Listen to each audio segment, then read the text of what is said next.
Du Maghreb et Afrique de l'Ouest. C'est un jeune député. Monsieur le député, bonjour. Bonjour. Bienvenue sur France Maghreb 2. Vous êtes là pour nous parler de votre livre, mais pas seulement. Vous avez écrit un livre de votre parcours finalement à l'Assemblée nationale, 2 ans maintenant que vous y êtes, Déconstruire la haine. Alors le titre est un peu fort. Il y a une haine importante à l'Assemblée nationale, monsieur Nguera ? Non, pas à l'Assemblée nationale, parce que à l'Assemblée nationale, on vit dans un monde très feutré où, au pire des cas, on peut s'engueuler parfois un peu fortement dans l'hémicycle, mais il n'y a pas de haine à l'Assemblée nationale. Mais j'ai constaté quelque chose par une petite anecdote qui m'était arrivée devant chez moi. C'est une fois, j'avais laissé la cocarde. On a le droit de mettre une cocarde quand on est député. Ouais. Et j'avais laissé la cocarde sur ma voiture. Ouais. Et j'étais monté. Et en revenant quelques heures après, j'ai trouvé des crachats sur la vitre de ma voiture. Ouais. Là, je me suis dit, mais c'est extraordinaire. Je m'attendais pas du tout à des réactions comme ça. Et en fait, j'ai découvert qu'effectivement, c'était plus que de la défiance qu'il y avait à l'encontre des parlementaires, mais c'est devenu de la haine. Et la plus criante de ces expressions, on l'a vu et ressenti pendant les manifestations des Gilets jaunes. Ouais. C'était extraordinaire. On voyait des Gilets jaunes qui disaient « on veut brûler l'Assemblée nationale ». On veut en finir avec les députés, etc. Macron, sa tête au bout d'un pic, etc. Ça a été, pour moi, ça a été quelque chose qui m'a heurté, parce que j'avais jamais connu ce sentiment. Moi, je suis comme certains autour de cette table, d'une petite ville moyenne dans le Cantal, où tout le monde s'aime, où les gens sont sympathiques, où il y a de la bienveillance. Et d'un coup, j'ai découvert cette haine. Et ce que j'ai essayé de faire durant les 280 pages de mon bouquin, c'est de déconstruire cette haine. C'est quoi, c'est une thérapie ? D'analyser. Pas une thérapie, c'est une analyse. Ouais. J'essaye de faire comme ma voisine de gauche, un peu de sociologie. J'essaie de me mettre dans la peau d'un anthropologue, de sortir de ma personne, de regarder le monde qu'il y avait autour de moi et de prendre des notes. Et d'essayer d'analyser les réactions. Et à l'extérieur, comment on ne comprend pas pourquoi, par exemple, il y a un hémicycle vide. Comment on nous reproche de gagner autant pour faire si peu, alors que nous, de notre côté, on a l'impression de faire tellement, à tel point que les jours ne sont pas suffisamment longs pour faire tout ce qu'on aimerait faire, lire tout ce qu'on aimerait lire. On vous pose des rapports de 1000 pages, on vous dit voilà, il faut les ingurgiter en quelques minutes, quelques heures. Et on arrive à un moment où... c'est un mythe en fait, le député qui travaille pas, ou c'est vraiment... Moi, j'ai jamais autant travaillé de ma vie. Je le dis de manière très... Et pourtant, j'ai fait des emplois très durs, très compliqués. J'ai cru que vous alliez dire des emplois fictifs. Non.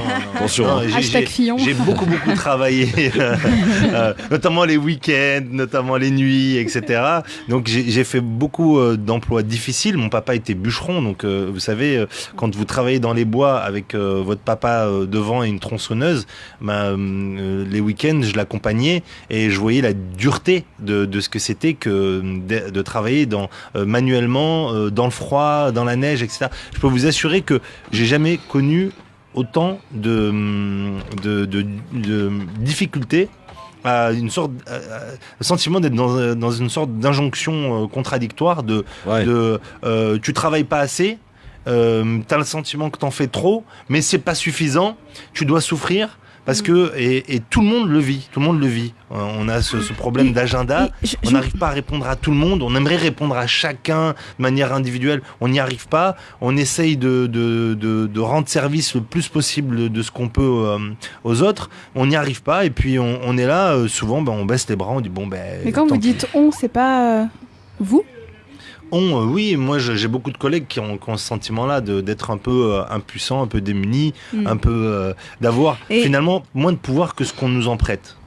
Voilà. Et à côté de ça, vous évoquez dans votre livre, vous évoquez une déconnexion totale que vous affirmez entre la vie des Français et entre leurs représentants nationaux. Donc c'est un petit peu pas contradictoire avec ce que vous venez d'évoquer, mais en même temps ça explique aussi le pourquoi du comment quand vous racontiez votre anecdote par rapport à la cocarde apposée sur le pare-brise de votre véhicule. Quelle analyse faites-vous en fait Il y a une vraie déconnexion, mais pas que de la vie parlementaire. Pourquoi est-ce que les Français aiment leur maire, mais ils détestent leurs députés? Pourquoi? C'est simple. Leur maire, ils le voient sur le marché le samedi matin ou le dimanche matin. Ils savent exactement où il est, quand il passe en voiture, où il habite, quand sa lumière s'éteint ou pas. Quand la lumière de son bureau s'éteint à 11h du soir, tout le monde sait qu'il a travaillé jusqu'à 11h du soir. On peut évaluer le travail du maire, mais pas celui du député. Celui du député, pas comparer on n'a pas de prise. On est loin, on est à Paris, on n'a pas d'ancrage territorial.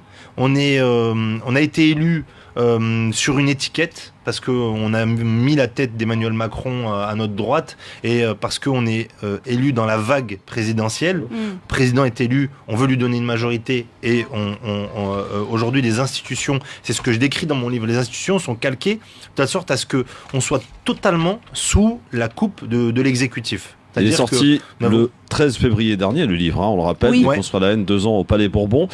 MJ Belguerab qui est avec nous en direct sur France Maghreb 2, député de la 9e circonscription des Français de l'étranger. Ça se passe bien avec votre collègue Meyer Habib ou c'est un peu dur?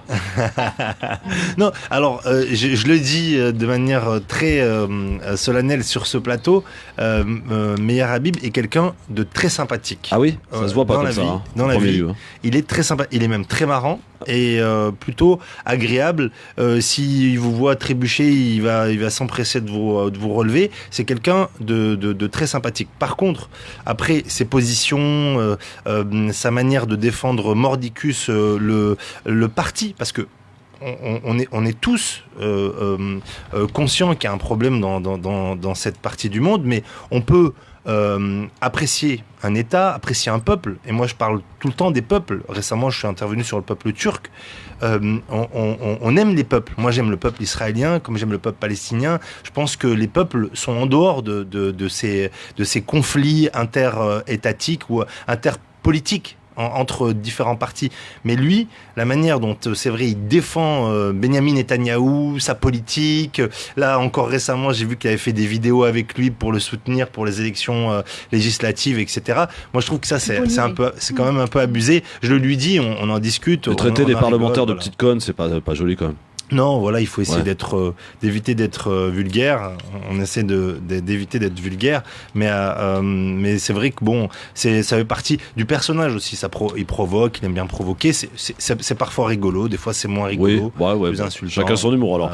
Voilà. Vous êtes un simple militant à la base, vous êtes devenu collaborateur auprès de différents poids lourds du PS, parce que vous étiez au Parti Socialiste avant de rejoindre La République En Marche, comme beaucoup d'ailleurs. Vous n'êtes pas le seul. Oui, j'étais un vrai militant sincère du. C'est encore assumé aujourd'hui? Pourquoi tout le monde déserte le PS? Expliquez-nous cette tendance. Non, mais alors le PS est mort. Le PS, moi j'ai écrit une tribune en 2016. Vous allez voir, je suis pas devin, mais quasiment. Et j'ai dit que le Parti Socialiste était fini, notamment à cause de la déchéance de nationalité pour les binationaux. Ouais. Rappelez-vous de ce passage sous Hollande. Et moi je l'avais déjà écrit, j'avais théorisé. Ça a mis un j'ai coup dit, de... moi, à partir du moment où ce parti s'est coupé des ouvriers, c'est coupé des classes moyennes, c'est coupé des enseignants, c'est coupé de ce qui faisait le cœur finalement de son électorat, c'est-à-dire les quartiers populaires, en disant on va faire une loi pour vous, spécialement pour vous déchoir de votre nationalité. Ouais. Moi je l'ai écrit, j'ai dit aujourd'hui c'est fini. Ils ont rompu avec leur identité socialiste à ce moment-là. Et donc nous, on a été nombreux à le quitter à ce moment-là. Celui qui incarnait pour nous le progressisme, qui avait un discours très fort sur le refus de l'amalgame entre islamisme radical, islam, immigration, sécurité, etc. Celui qui, moi j'avais travaillé même avec lui pendant sa campagne avec Emmanuel Macron sur ces sujets-là, et donc moi je trouvais que son discours était le plus progressiste, était celui, après économiquement, c'est un libéral. C'est ça. Évidemment, c'est un libéral. Il n'a pas de culture de socialiste, lui, à proprement parler. Mais c'est un libéral. Et puis aujourd'hui, quand on voit sa politique économique, on voit qu'il est libéral. Mais il n'est pas que libéral économiquement. Il est libéral, à mon avis, sur tous les plans. Au niveau social, au niveau économique, dans sa manière de voir la France. Il veut que la France soit ouverte au monde, qu'elle rayonne, etc. Donc moi, je me suis plus retrouvé effectivement dans Emmanuel Macron et dans La République En Marche. En Marche à l'époque, je me suis plus retrouvé en lui que dans les autres partis. Maintenant, voilà, 2 ans et demi, 3 ans de pouvoir, ça essouffle. Forcément, Ça use. ça fatigue, ça use. Ouais. On sent que là, on a passé plein de crises, la crise des gilets jaunes. On arrive dans une crise sanitaire grave, une des plus graves que je pense la France ait connue durant les dernières décennies. Donc voilà, il tient quand même le coup. La Moi, réforme je- des retraites, ça vous a Ouais. pas fait quand même un... La réforme des retraites, non. Vous parce l'avez que- voté d'ailleurs? Non, oui, moi, à titre personnel, je soutenais la réforme des retraites parce que politiquement, je vous ai dit, moi, je suis plutôt sur de ce point de vue-là, d'accord avec lui. Moi, les régimes spéciaux, aujourd'hui, qu'on me dise que un bûcheron comme mon papa touche 400 ou 500 euros par mois de retraite, après avoir travaillé toute sa vie, après s'être usé le dos, et qu'un cheminot ou qu'un autre qui bénéficie d'un régime spécial puisse lui partir à 57 ans ou 58 ans avec une retraite qui fait qui fait 4 fois ou 5 fois celle de mon père. Ben moi je trouve que c'est pas normal. Donc il y a un moment où quand on remet à plat, on dit on met de la justice, on met à plat. Donc moi j'ai soutenu cette idée-là.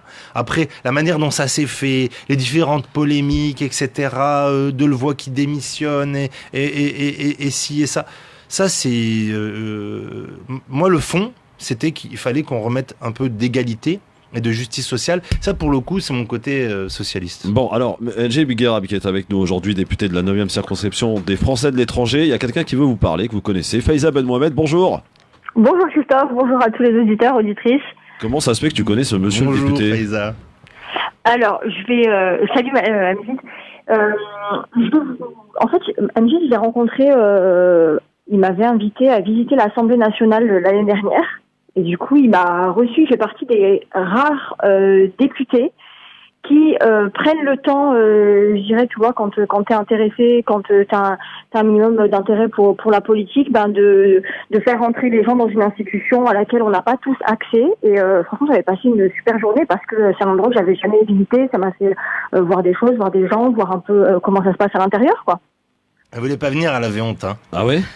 Ouais, mais franchement, moi, j'avais passé une super journée en tout cas. Et pour le coup, je vais pas dire aux gens de venir te solliciter, mais voilà, s'il y a des gens qui ont envie, vous savez que MJ est ouvert à ce genre de visites, notamment pour les écoles, les Ouais, mais en ce moment, il y a le coronavirus, ça va pas trop y aller. Oui, voilà, mais après, le corona, il va pas nous gaver jusqu'en 2022. Je pense que, tu vois, c'est hyper intéressant de pouvoir, par exemple, pour les enseignants, emmener leurs enfants, les enfants dont ils s'occupent, en sortie scolaire, visiter l'institution, d'avoir un député qui va prendre le temps de leur expliquer le fonctionnement, les enjeux, ce qu'ils jouent ici, voilà, comment fonctionne notre appareil d'État de l'intérieur. Hein.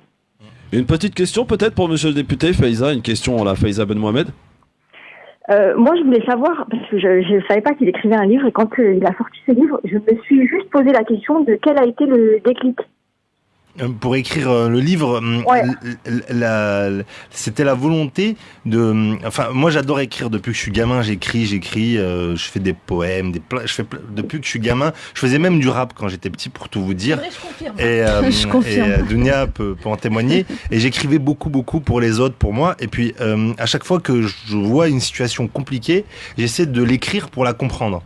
Et donc, j'ai vu qu'il y avait un problème et que effectivement nos institutions, le Parlement, la manière dont il évolue dans ce monde, dans ce système politique, fait que en fait, on était, je ressentais cette impuissance et je me suis dit bon, maintenant, je vais l'écrire et j'ai essayé de décrire cette haine et donc dès les premières semaines en fait de mon mandat, j'ai commencé à écrire sur les injonctions contradictoires, les appels auxquels vous ne pouvez pas répondre parce que vous êtes en commission, mais la personne, parce que vous lui avez pas répondu, après elle vous pourrit sur Internet en disant que je suis un salaud, etc. Machin. Donc j'essaie d'emblée de dire ces injonctions contradictoires, cette haine que je voyais s'exprimer devant moi. Est-ce que c'est pas un député fatigué qu'on a en face de nous aujourd'hui après 2 ans et demi, et que vous l'avez rappelé, la crise des gilets jaunes, la réforme des retraites, les 50 jours de grève qui a paralysé une bonne partie du pays. On sent que franchement c'est un peu le mandat de la loose pour Macron. Alors, si on y rajoute aujourd'hui le Covid-19, c'est autant de crises qu'il lui faut gérer, et on sent un rejet aussi d'une partie de la population. Vous pouvez pas le nier, ça. Absolument, la fatigue, tout le monde l'a ressenti dès les premiers mois. Et il y avait même... Est-ce qu'il avait les codes? Est-ce qu'il avait les codes pour gérer ce pays, en fait, finalement? Peut-être les idées, mais les codes. Je pense qu'il faut faire la distinction entre Emmanuel Macron en tant que président à la tête de l'exécutif et nous. Nous, Ouais. parlementaires, on est sollicités, sursollicités et parfois on en oublie nos vies de famille. Moi, je le dis tout le temps, et d'ailleurs dans les premières pages de mon livre c'est écrit, sans ma femme et sans le soutien qu'elle m'accorde, je pourrais jamais faire ce mandat. C'est impossible. Et elle porte autant que moi, si ce n'est plus que moi, ce mandat. Parce que moi, je suis absent. Cet après-midi, j'ai pu amener mon fils chez le médecin rapidement pour venir ici. Mais ce que je veux dire, c'est que il y a une réalité qui fait que c'est un vrai sacrifice qu'on fait de sa vie personnelle pendant 5 ans. On dit, on demande à son entourage, à ses parents, à sa femme, à ses enfants, à sa famille, pardonnez-moi, je vais être absent, mais papa va revenir. Juste essayer de comprendre que si papa il fait ça, c'est pour donner de soi aux autres.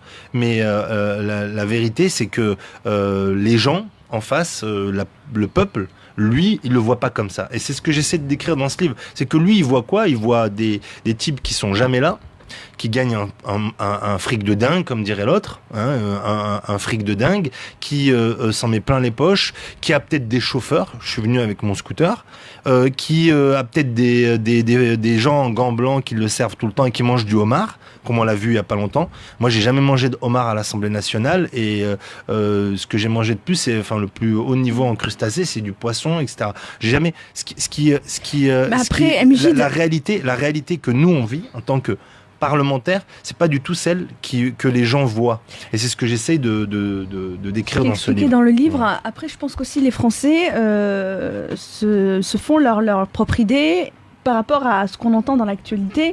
Notamment, tout à l'heure, tu parlais de Levoix, c'est ça? Voilà, il y a des scandales aussi qui fusent un peu dans tous les sens. C'est un peu le principe de l'arbre qui cache la forêt. En fait, il suffit de quelques parlementaires pour entacher votre réputation. Tu parles de ce que tu vois toi dans les coulisses ou ce que tu traverses ou ce que tu vis au quotidien.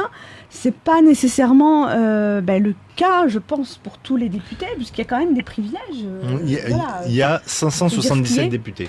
577. Moi, je trouve qu'il y en a trop. Je le dis dans mon livre. Il faudrait qu'on divise par 2 le nombre de députés. Ouais, il y en a trop. Ça, c'était une promesse de Macron aussi. Mais non, il avait dit moins 30%. Oui. Mais on va le faire. Hein. Je crois que c'est encore dans le pipe. Hein. Mais au-delà de ça, au-delà du nombre, je pense vraiment sincèrement, quand on devient parlementaire, on a on a un devoir, on a une volonté de faire bien. Je ne suis heureux que quand la personne à qui je rends service a obtenu ce qu'elle voulait et quand elle est heureuse. C'est là, quand j'ai un refus, quand je demande un logement pour quelqu'un, quand j'interviens et que j'ai un refus, je le prends quasiment intimement, personnellement, parce que je suis malheureux. Et en plus de ça, la personne à qui j'essaye de rendre service, elle estime que j'en ai pas fait assez, ou que c'est de ma faute, etc. Donc au final, on est dans un système aujourd'hui où, je l'explique, le pouvoir législatif, il est très limité. Le pouvoir exécutif, c'est le pouvoir qui peut tout. C'est le président de la République, le gouvernement, l'administration, etc. Et nous, on est confrontés à ça. Et on a des chars d'assaut, on a une grande armée en face de nous. Et nous, on est là avec nos petits bras et rien pour essayer de combattre ça. C'est pas David contre Goliath, c'est pire. Et donc, on a aujourd'hui l'obligation, ça c'est ma thèse, c'est que si on ne réforme pas nos institutions, si on ne fait pas en sorte que les députés soient encore plus connectés avec la population, qu'ils soient issus de cette population, mais vraiment, là pour la première fois, c'est la première fois que le Parlement ressemble un peu plus au peuple qu'avant. Avant, c'était des cinquantenaires, hommes, blancs, avec les cheveux blancs, et là, vous parlez du Sénat surtout. Et qui se ressemblaient tous. C'est la maison de retraite de la République, le Sénat, on le rappelle. Et qui se ressemblaient tous, d'accord? Vous voyez ce que je veux dire, avec 20% de femmes, etc. Aujourd'hui, il y a beaucoup plus de femmes, il y a beaucoup plus de diversité, on sent qu'il y a des jeunes, etc. Même si moi, je reproche encore à l'Assemblée nationale d'être encore trop monolithique, trop monocolore et pas encore suffisamment représentatif de ce qu'est le peuple français. Mais quand je dis représentatif du peuple, il faut qu'on soit comme le peuple. Ouais. C'est-à-dire que moi, quand je suis fatigué, je dors. Et donc, à moi, à partir de 21h, j'aime bien rentrer chez moi, me reposer. Nous, aujourd'hui dans ce fonctionnement. 21h, si tu demandes à rentrer chez toi te reposer, on va te dire, t'as l'amendement sur le glyphosate qui va passer à 4h du matin, tu vas le rater, donc tu vas pas dormir. Alors qu'est-ce que tu fais? Tu prends du café, t'essaies de tenir jusqu'à 5h du matin, t'arrives à 5h du matin, l'amendement il passe, malgré toi, parce que le système actuel fait que c'est comme ça. On a une majorité écrasante qui écoute pas l'opposition, et donc c'est tout ça que j'essaie de décrire, et qui fait que on est dans un système qui est bloqué. Et nous-mêmes, on ressent cette impuissance et les gens nous la reprochent en fait. Alors, les gens voudraient qu'on ait plus de pouvoir pour les représenter, encore plus, encore mieux et plus fortement face à un exécutif qui des fois est un peu autiste. Faiza, convaincu, contente, ravie de la réponse ou Oui, parce que sur la question, il soulève une problématique qui a longtemps été soulevée, la question de l'image que reflète l'Assemblée nationale et qui a été pendant des décennies et qui est toujours un petit peu bien différente de ce qu'est le peuple français à l'extérieur. Et moi, je suis plutôt optimiste là-dessus parce que je pense qu'il y a vraiment un éveil des consciences à ce niveau-là. Bon, ça n'a pas été non plus la folie en 2017, mais on voit bien qu'il y a plus de jeunes, plus de femmes, plus de personnes issues notamment de l'immigration qui ont pu accéder à ces postes d'élus, qui ont pu avoir des investitures. Je sais que la République En Marche, même si c'est pas mon parti de cœur, a pris à bras le corps la question et a investi un certain nombre de candidats très jeunes qui étaient des novices en politique. Je pense que c'est une très bonne chose. Après, il faut pas se leurrer, c'est un métier qui est hyper difficile. Hein. Il faut pas. Il a raison, MJ, quand il dit on n'est pas des privilégiés, on aimerait bien rentrer à 21h. Je sais que c'est pas du tout le cas et on doit tous le comprendre. Mais les gens, ils ont tendance à avoir une espèce de caricature de l'homme politique qui fait que il appuie sur un bouton, il a des billets qui sortent. Autant qu'il veut pour ses dépenses personnelles, qu'il en fait ce qu'il veut, qu'il a un pognon de dingue comme il a dit tout à l'heure, et du coup les gens comprennent pas que à des moments tu puisses avoir un politique qui répond pas, qui est pas là, qui est fatigué ou qui même malheur a des vacances. Ouais. NG, le 49.3. Le 49.3 qui est passé là il y a peu de jours. Il y a d'ailleurs un député, je crois, je sais plus laquelle circonscription, qui a quitté la République En Marche. Le 49.3, vous avez réussi à l'avaler ou ça va? Il y en a plusieurs, non. Le 49.3, c'est exactement ce que... C'est quand même un échec, non? Mais c'est exactement ça. Vous savez, il y a trois pouvoirs. Pouvoir judiciaire, pouvoir exécutif, donc le gouvernement, et pouvoir législatif. Nous, on est le pouvoir législatif. Quand on vous dit, écoutez, on va vous enlever le seul peu de pouvoir que vous avez, c'est-à-dire celui de faire la loi en tant que député, mais c'est pas un crève-cœur. C'est comme si on vous j'ai utilisé un terme après le 8 mars qui est pas terrible, mais c'est comme si on vous émasculait. On vous dit voilà, vous avez plus la possibilité de vous votre raison d'être n'est plus présente. C'est-à-dire ce qui vous identifie par rapport à une femme, on vous l'enlève. C'est-à-dire que en tant que parlementaire, dire on va pas avoir de débat, c'est comme ça, point. On a quand même pris des amendements. Moi, j'ai fait voter des amendements, etc. Donc, mais à la fin de la fin, on va pas aller au bout de la discussion et on va vous imposer le texte vu par l'exécutif, point. Moi, je trouve que ça, c'est terrible. Et ça vient encore plus donner de l'eau à mon moulin, en réalité. Donc, moi, il y a un déchirement au sein de la majorité. Voilà, et puis surtout, ne demandez pas aux collègues, à moi, moi je suis membre de la majorité, même si je suis pas à LREM, mais ne demandez pas aux collègues de LREM ce qu'ils en pensent. En off, ils vont vous dire pique-pendre de ça. Maintenant, c'est intéressant de le souligner parce que c'est pas ce qu'on se dirait. Non, mais vous imaginez pas. Là, ça a créé un plus qu'un émoi. Il y a eu 3 défections. Vous n'êtes pas de la République En Marche ?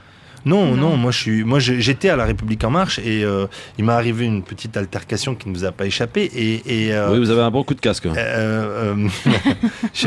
J'évite de faire de l'humour avec ce moment compliqué dans ma vie, mais disons que effectivement j'ai quitté la République En Marche parce que quand j'ai vu que on essayait de m'utiliser pour nuire au président de la République, à l'exécutif et à la majorité.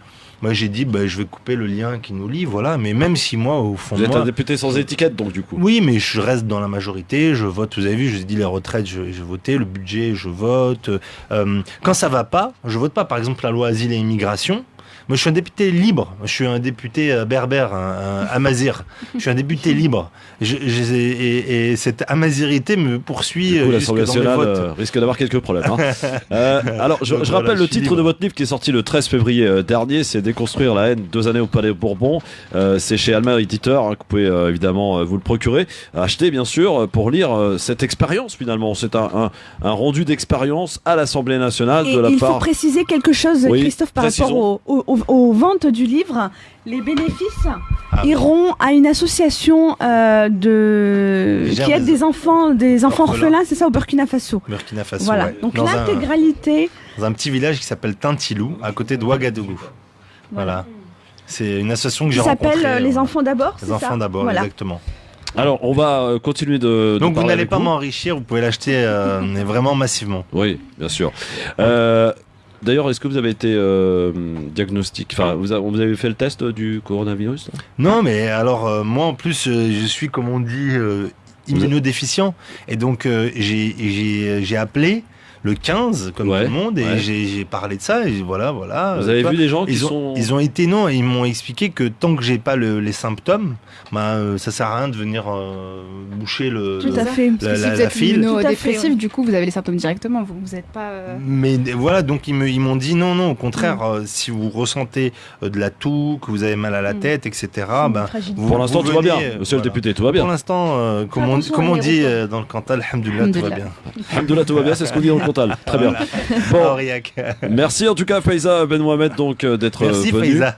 Merci à vous. J'avais une toute petite question sur le 49.3 et pour moi elle est hyper importante. Est-ce que Amjid, tu penses que l'utilisation de ce 49.3 elle a pu être influencée d'une manière ou d'une autre par un certain Manuel Valls qui affiche une proximité avec la présidence de la République. Et qui est de retour en politique. Je ne sais pas si c'est une bonne nouvelle. Merci Faiza, il répondra juste après la pub parce qu'il faut qu'on la balance. Merci en tout cas Faiza pour cette excellente question.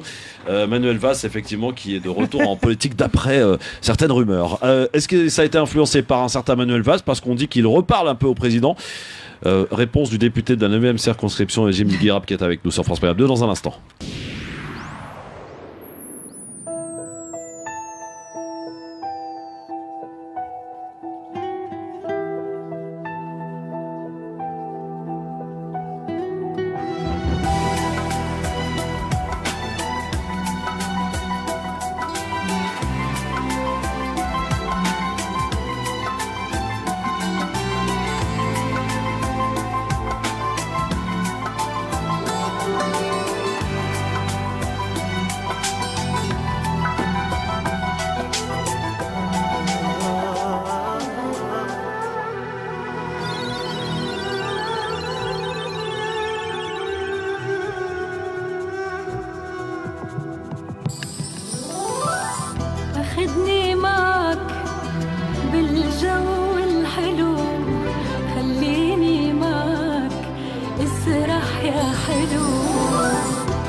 مشي معي ساحرني الحلال وهالقلب اسمعي عم يندهلا مشي معي ساحرني الحلال هالقلب اسمعي عم يندهلا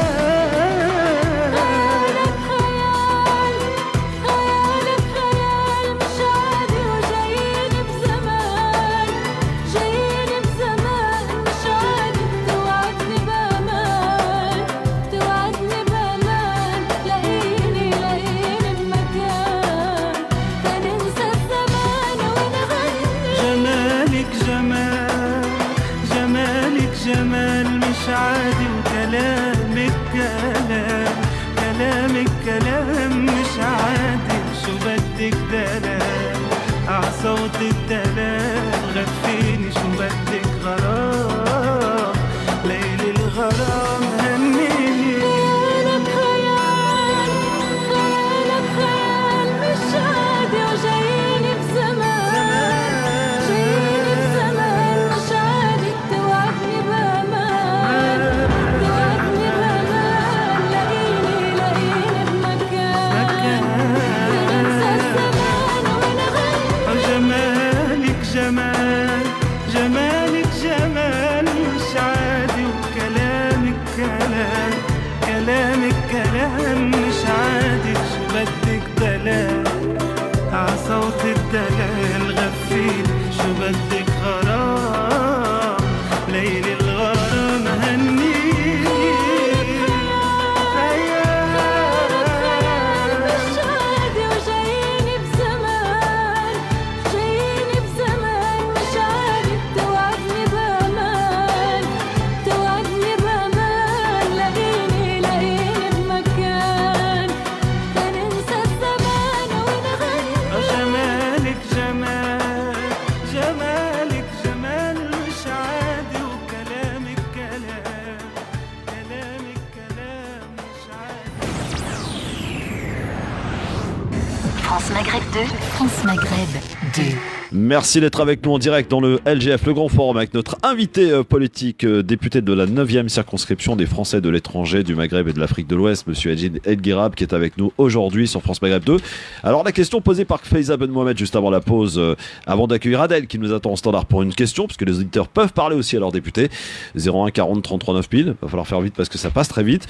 Est-ce que vous pensez que le fameux 49.3 a été inspiré d'un certain Manuel Valls qui se dit de retour ou qui aimerait en tout cas aspire à de nouvelles fonctions en politique en France, Jim Guirab? Le 49.3, depuis le début de la 5e République, a dû être utilisé 90 fois, je crois, ou 89 fois. Oui, donc, oui, j'avais 86. Je suis pas certain que ce soit Manuel Valls, même s'il a effectivement beaucoup utilisé. C'est le dernier en date, quoi, c'est tout. Voilà, mais je suis pas certain que ce soit lui qui en soit l'inspirateur auprès du général de Gaulle. Donc non, c'est un instrument qui est là. J'en parle dans mon bouquin, où je dis que c'est l'instrument qui dénote le plus cet écrasement de la majorité par l'exécutif ou du Parlement par l'exécutif. Donc la vérité, c'est que on a une personne qui est une fille que j'aime beaucoup, Faiza, qui pose une question, mais qui est une question, comment dirais-je, très politique en fait, parce qu'elle nous démontre encore une fois qu'elle aime au plus haut point Manuel Valls. Non, je crois pas.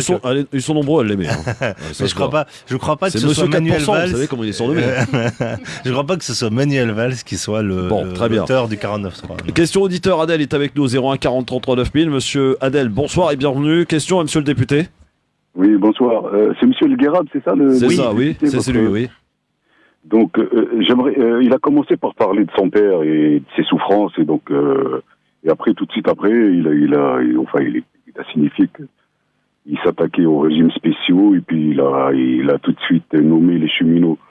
J'aimerais lui demander, il a trouvé que les cheminots comme régime spécial, je sais pas, les privilégiés en premier lieu, c'est pas vous les politiques, c'est ça que j'aimerais savoir. Et puis autre chose, quand il dit que j'ai donné 5 ans et je me suis excusé je sais pas, c'est un peu déplacé, je trouve, ce genre de dialogue. Et les premiers privilégiés, s'il veut vraiment s'attaquer aux personnes qui sont privilégiées, en premier lieu, c'est les politiques. En premier lieu. Très bien. Quoi qu'ils racontent et qu'ils disent qu'on n'a pas de privilèges, on n'a pas ceci, qu'ils souffrent. D'après ce que j'entends, il souffre beaucoup, ce monsieur, ce député. Vous souffrez beaucoup, monsieur le député. Merci Abdel pour votre question. Absolument raison. Monsieur comment ? Adel. Monsieur Adel, alors, vous avez absolument raison. Il faut surtout, quand on est un élu, qu'on travaille au chaud, qu'on peut rentrer chez soi, qu'on gagne un très très très bon salaire, qu'on gagne 4 à 5 fois le SMIC, il faut que on ait conscience de cette chance qu'on a. Et ça, j'en ai conscience tous les jours, je me suis engagé en le sachant, etc. Sauf que effectivement, quand je parle des régimes spéciaux, moi je veux absolument enlever aucun droit à personne. Moi, je suis pas là pour dire un tel gagne plus qu'un tel ou un tel gagne moins qu'un tel, etc. Je veux pas ça. Moi, ce que je veux simplement, c'est que sur la base de ce qu'avait dit Emmanuel Macron, que 1 euro cotisé par un régime spécial ou par une femme, parce que moi, ce qui me fait supporter cette réforme, c'est le fait qu'aujourd'hui, une femme, elle part en moyenne à 67 ans, avec 40% de retraite, de pension en moins. Est-ce que vous trouvez ça normal ? Je parle pas que des régimes spéciaux et tout, c'est la volonté d'uniformiser, d'égaliser un peu les choses. Peut-être que, encore une fois, la méthode n'était pas bonne, peut-être qu'on a perdu 2 ans, peut-être qu'on n'a pas suffisamment écouté les syndicats, peut-être que, mais dans l'idée, dans le principe, voilà, moi je soutenais cette idée, ce principe. Maintenant, je ne veux absolument pas m'apitoyer sur le sort des députés. Je ne dis pas qu'ils vivent dans le malheur et que voilà. Moi, je vous rappelle mon papa, c'est-à-dire que je pense que dans le degré de difficulté de la vie professionnelle, je pense que ceux qui souffrent le plus, on peut en débattre. Ça peut être des maçons, ça peut être des bûcherons, ça peut être des gens qui sont à la chaîne et qui galèrent à... Donc, moi, je pense aussi à cela. Et mais vous dites de dénoncer les vrais privilégiés, selon Adel. Après, sur les politiques, vous avez absolument raison. La première des choses qu'on a faites quand on est arrivé au pouvoir en 2017, la première des choses qu'on a faites, c'est que déjà, on a enlevé la réserve parlementaire. C'était un truc que vous avez peut-être oublié. C'était un truc qui faisait qu'on avait une sorte de caisse, 150 000 € par an, et qu'on distribuait l'argent aux gens comme ça, aux associations qui venaient frapper à votre porte. Ça, on l'a supprimé. Deuxième chose, on a pris le régime des retraites, on l'a aligné sur celui du régime général. Boum, d'emblée. Plus de surcotisation, de trucs, de machin, de caisse spéciale, machin. Donc on est rentré dans le régime général, etc., etc. On a fait en sorte que le président de la République, le président de l'exécutif, que tous les hauts fonctionnaires qui sont à la Cour des comptes, etc., rentrent dans le régime général. Donc on a essayé d'être aussi en cohérence avec ce qu'on prône. Maintenant, le Sénat, le seul qui aujourd'hui échappe au régime général et au régime de tout, c'est le Sénat. Mais moi, vous avez compris, je suis député, je ne suis pas sénateur. Ouais. Mais si on m'écoutait, j'ai passé quelques années aussi au Sénat en tant qu'attaché, assistant, à connaître un peu le Sénat. Je peux vous assurer qu'il faudrait réformer le Sénat. Ça, il n'y a aucun souci. Oui, bon, merci Adel en tout cas pour votre question. J'aimerais qu'on revienne aussi sur un épisode, on en a brièvement parlé tout à l'heure. C'est cette altercation qui vous a valu quand même un passage un peu compliqué avec le Boris Sport. Vous en parlez d'ailleurs dans votre livre, de déconstruire la haine, 2 ans au pouvoir, enfin 2 ans au Palais Bourbon. Vous avez des regrets par rapport à cela ? Plus que des regrets, je vis depuis 2 ans et demi ça dans ma chair, intimement, j'en ai honte, je le dis de manière vraiment sincère, j'en ai honte, très honte. Pourquoi ? Je me suis posé, ça fait 2 ans que je me pose des questions, j'ai été consulté, je suis reparti dans mes racines profondes que sont le Cantal, etc., pour essayer de comprendre. Je suis pas quelqu'un comme ça. Moi, j'ai jamais eu d'altercation avec personne dans ma vie. Je me suis jamais battu. Je suis pas un bagarreur. Je suis pas violent. Je suis plutôt un bon père de famille. Je suis plutôt aimable, sympathique. Enfin, les gens qui me connaissent peuvent le dire. Ça vous colle à la peau encore aujourd'hui ? Mais c'est vrai que les médias et ce qu'ils en ont dit, ça m'a beaucoup touché, heurté. C'est pas du tout cette personne que je suis. J'ai pas été élu pour ça. Et je le sais, j'en ai conscience. Donc maintenant, j'ai envie de dire que la justice, elle se rend pas sur les plateaux de radio, les plateaux de télé. Moi, je suis pas là pour faire pleurer sur mon sort ou quoi. Je n'utilise pas ça pour écrire un livre, faire du buzz. Je réponds jamais. Maintenant, je ne réponds plus jamais à personne sur les réseaux sociaux, même quand les gens sont agressifs. Quand on m'insulte ou quoi, je saisis la justice. Et donc voilà. Maintenant, c'était je veux juste recontextualiser. J'étais chez moi, en bas de chez moi, devant l'école de ma fille. On vient m'agresser. J'essaye de répondre après 1 an de harcèlement, 1 an d'insultes, 1 an de tout est de la part de cet individu-là. Tout est dans le dossier, donc de toi. Après 1 an, j'avoue, j'ai craqué. Voilà, puis surtout j'ai eu mal, j'ai été agressé, donc j'ai essayé de répondre à ça de manière complètement disproportionnée, complètement. Il y a cette image de parlementaire que vous êtes. Hein. Je le regrette absolument, et j'ai même présenté mes excuses à Boris, qui était un ancien pote, un ancien camarade. Et puis, je pense que c'est intimement lié aussi aux élections présidentielles, parce que le fait que le Parti socialiste soit aussi bas dans les sondages, soit aussi... ça a été une violence extrême. J'en ai parlé même avec les anciens dirigeants du PS. Ils m'ont dit, mais tu n'imagines même pas la violence que les militants et les militantes ont vécu dans l'élection d'Emmanuel Macron. Elle s'est pas faite comme ça, cette élection. Donc, moi, je pense que vous donnez votre version dans le livre. Non, je donne quelques lignes où je redis mes excuses et tout ça, mais j'essaye d'éviter justement de parler de ça, parce que encore une fois, qu'on passe à autre chose, quoi. Encore une fois, pendant 5 ans, moi je veux pas que mon mandat soit rythmé par un fait divers.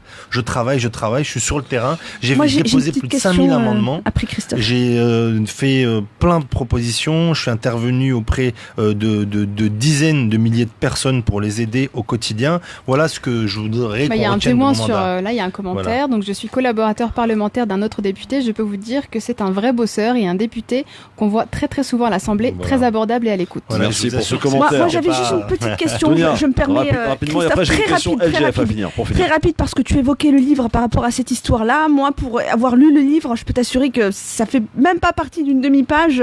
Voilà, tu as vraiment... voilà. Par contre, par rapport au livre et par rapport à toi, ta personne, je m'étais juste... Il y a une petite phrase qui m'a interpellée, et je voulais juste que tu me répondes par rapport à ça. Tu parles de tous les vices, que tu évoques beaucoup de vices, beaucoup de facettes de la vie politique, des coulisses, de toute l'énergie que tu as déployée dans ton travail. Et malgré tout ton parcours et tout ce qu'on a l'occasion de lire au fur et à mesure des pages, tu as cité une phrase, tu as dit... alors c'était page 17, je ne me suis jamais considérée comme appartenant au monde politique, et tu as même évoqué un petit peu plus loin, 2 lignes plus loin, le complexe de l'imposteur. Est-ce que tu pourrais très rapidement développer pour les auditeurs, parce que juste une chose, il parlait justement du fait que tu sympathisais beaucoup avec les chauffeurs, que tu te liais d'amitié avec eux et que tu te sentais même plus proche d'eux qu'avec on l'a tous vécu ce complexe. Voilà. Je pense que c'est l'excès de travail, il vient de là aussi. Hein. Mais c'est ça, c'est qu'en fait, c'est ce que dit Zinedine Zidane et d'autres, c'est que on a l'obligation d'en faire 2 fois plus que les autres, parce qu'on se sent 2 fois moins légitime. Et quand je me souviendrai toujours des premières réunions avec La République En Marche, c'est-à-dire qu'il y avait des sièges, et il y a les sièges de devant. Pour moi, c'était impossible d'aller me mettre dans les sièges de devant. Impossible. Et quand j'arrive à une réunion, j'ai toujours l'impression de déranger, de dire « Excusez-moi, oui, je suis député, est-ce que je dois m'asseoir là ?» J'ai peur que quelqu'un me dise « C'est le hal, tu vas chez toi ici, allez !» Vous voyez ce que je veux dire ? Et ce complexe de l'imposteur, je pense qu'on l'a tous plus ou moins vécu quand on vient d'un milieu modeste. Quels tous ? Mais je parle pas que des Arabes, des Noirs, etc. Mais quand on vient d'un milieu modeste... Oui, du milieu surtout. Milieu modeste, qui parle de l'ascenseur social. On a tous le sentiment que on n'a pas mérité la place où on est. On a tous un peu le côté de déranger. Je veux pas. Excusez-moi, je voudrais prendre la parole. Parce que même dans la classe populaire, c'est segmenté. C'est pas tous. Et quand on nous donne 3 minutes pour parler, on en prend une ou une et demie. Bah là, j'en prends une. C'est bon, j'ai fini. Monsieur le député, dernière question. C'est une question un peu tranchante, vous l'accorde. Mais il fallait que je vous la pose parce que c'est important de remettre les choses au clair. Alors, monsieur le député, vous avez adopté à l'Assemblée nationale, c'est incontestable, ça a été rappelé d'ailleurs il y a quelques minutes par un des collaborateurs d'une autre députée, adopté des positions fortes. Cependant, votre élection n'a pas été simple et a fait l'objet d'une contestation et d'un recours auprès du Conseil d'État. Notamment, oui, absolument. Pourquoi j'ai dit Conseil d'État? Oui, ouais. C'est vrai. Avec votre adversaire au second tour, une ancienne sénatrice Modem, qui vous a fait quand même 2 reproches. Un, instrumentaliser la question du Sahara auprès des nombreux électeurs franco-marocains qui constituent le réservoir électoral de votre circonscription. 2, d'avoir continué la campagne auprès de ces mêmes électeurs en dépit du silence électoral, avec notamment des portraits qui ont été faits dans les médias marocains le samedi soir, des portraits positifs. Qu'avez-vous à répondre à ces critiques, monsieur le député? L'élection présidentielle a été très très violente. Très violente. C'est-à-dire pour les anciens partis qui ont disparu, ça a été très dur. Là, jusqu'à aujourd'hui, ils n'arrivent pas à s'en réveiller, à s'en remettre. On le voit, il y a encore un traumatisme. Donc, il y a eu ça. Et moi, j'ai vécu une petite élection du même type qui a été une violence extrême. C'était l'élection de la 9e circonscription. Pourquoi ? Parce que je suis arrivé, en fait, dans un endroit où il y avait des gens qui estimaient que ça leur revenait de droit. Il y avait un candidat du PS qui pensait que parce que c'était le conseiller de François Hollande, il avait le droit, que c'était le mari d'une star, il avait le droit, lui, d'être député, qu'on lui avait promis, donc il devait l'être. De l'autre côté, il y avait un agent de la DGSE qui pensait que lui, comme il était connu, agent de la DGSE, etc., de LR, il avait le droit d'avoir, et il pensait que ça lui revenait. Ça fait partie des facettes évoquées dans le livre. Et en fait... Nous, moi j'arrive là-dessus en disant je suis marié avec une Algérienne. Ça, c'est le petit détail qui échappe à Madame Aïchi. Je suis marié avec une Algérienne et mes enfants sont franco-maroco-algériens. Donc, comment moi, on peut venir me dire MJ, tu joues contre l'Algérie? C'est la moitié de ma vie, c'est ma moitié. Je vis avec elle. Je vais faire la campagne contre ma moitié? C'est ridicule. Et j'aime l'Algérie peut-être plus que n'importe lesquelles des personnes qu'on a assistées. Et j'y vais beaucoup plus souvent que n'importe quel binational franco-algérien. Je peux vous assurer que moi, ça me touche profondément quand j'entends ça, parce que c'est vraiment de la mauvaise foi. Et dire que j'ai voulu instrumentaliser une cause nationale au Maroc contre une candidate, jamais une seule fois. Vous réfutez donc, vous réfutez totalement les reproches qui vous sont faits. Remonter dans toutes mes discussions, dans tous mes trucs, depuis 2 ans et demi, 3 ans, je suis député. Est-ce qu'une seule fois, vous me voyez prendre le drapeau du Maroc à l'Assemblée nationale ou faire comme mon collègue, vous parlez de monsieur Habib, est-ce qu'une seule fois on m'avait entendu dire faire la promotion, ouais. Est-ce qu'une seule fois on peut me taxer de ce communautarisme là? Sur le silence électoral qui est imposé après vendredi soir, parce qu'il y a eu des portraits positifs de fait de vous dans la presse marocaine, vous les assumez, vous les condamnez, ou quoi? Il y a eu un reportage qui a été fait sur une chaîne de télé, oui, qui devait sortir dans la semaine qui est sortie après, qui parle de moi. Moi, la presse, je ne la maîtrise ni au Maroc, ni en France. D'ailleurs, si je la maîtrisais en France, je pense que j'aurais pas eu tous les super portraits que j'ai eu depuis 2 ans. Hein. Ouais. Donc, et je la maîtrise encore moins au Maroc. Donc, les journalistes sont libres de faire ce qu'ils veulent, d'écrire ce qu'ils veulent. Quand c'est positif, on peut pas me dire, Mjid, c'est toi qui l'as fait. Quand c'est négatif, on peut pas dire Mjid, c'est toi qui l'as fait, et je peux pas vous donner la même réponse pour les 2 questions différentes. Vous voyez ce que je veux dire? Oui, très bien. C'est-à-dire que bon, il y a un moment où il faut être cohérent. Moi, je maîtrise pas ce que les journalistes font.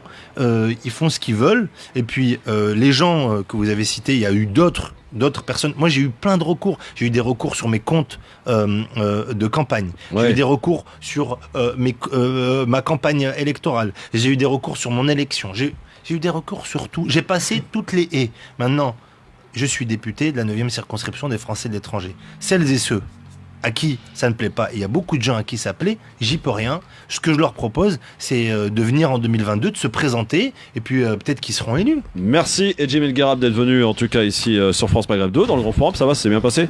Oh, parfait, top, Ouais. top. Des vraies questions ici. J'ai pas hein. beaucoup. Pas beaucoup Hein, quoi. voilà, non mais c'est vous donnez envie de manger dans votre truc, voilà. Ah bon, bah ça va alors. À Merci côté de vous beaucoup. d'ailleurs, un élu modem qui se présente à Saint-Gratien, ville que vous connaissez peut-être. Oui, Emmanuel magnifique. Michael qui est avec nous.